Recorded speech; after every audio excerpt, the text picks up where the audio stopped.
বৌমা, পঞ্চমের আসতে দেরি হবে, তুমি খেয়ে নাও। ও না আসলে আমি খাবো না মা। ওকে আরে বাড়ির ভাত খেতে হবে না মা, ডিভোর্স পেপারে সইটা করে দিয়েছি, তুমিও সইটা করে আসতে পারো। পঞ্চম থাক মা, ভালোবাসা কখনো জোর করে আদায় করা যায় না। বৌমা, তুমি চলে গেলে আমাকে কে দেখবে? ডিভোর্সটা আপনার ছেলের সঙ্গে হচ্ছে, আপনার সঙ্গে না মা। উল্টি সুখে থেকো। এ কি, মহিলাটা তো অসুস্থ হয়ে পড়েছে, চিকিৎসা করাতে হবে। মিস্টার বরণ, আপনি বাবা হতে চলেছেন। কিছু মনে করবেন না, আসলে ডাক্তারবাবু আমাদের এলাকায় নতুন। বাই দ্য বাই, আপনাদের বাড়িটা কোথায়? বর্তমানে আমার কোনো বাড়ি নেই। সে কি?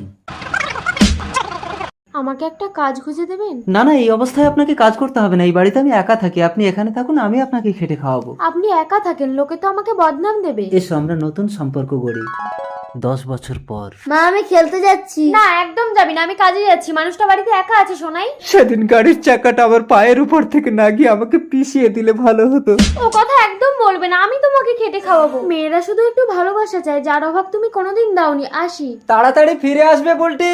ঠিক আছে। পঞ্চম কে? কাজ থেকে ফেরার পথে আপনার ওষুধগুলো দিতে এলাম। কি অবস্থা হয়েছে আপনার? ওকে তো একটা বিয়ে করতে বলতে পারেন। ও প্রতিজ্ঞা করেছে জীবনে বিয়েই করবে না। মা একটু বসো, আমি তোমার খাবারটা বানিয়ে আনছি। কেমন আছো তুমি? পঞ্চম, বুলটির সাথে কথা বল। সরো, আমি করে দিচ্ছি। নিজের চরকায় তেল দাও। আমাকে ওভাবে বলো না, ডিভোর্সটা তুমিই দিয়েছিলে। এইটা ডিভোর্স পেপার? মিলনপত্র?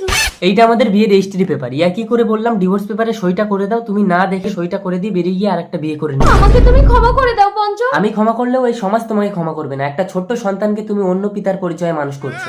বুলটি আমাকে বিয়ে করেনি পঞ্চম, এই দেখো ও আমাকে প্রতি বছর রাখি বাঁধে। দাদা তুমি আমার বাবা। শোনাই? দেখেছিস পঞ্চম, ভালোবাসা অন্ধ।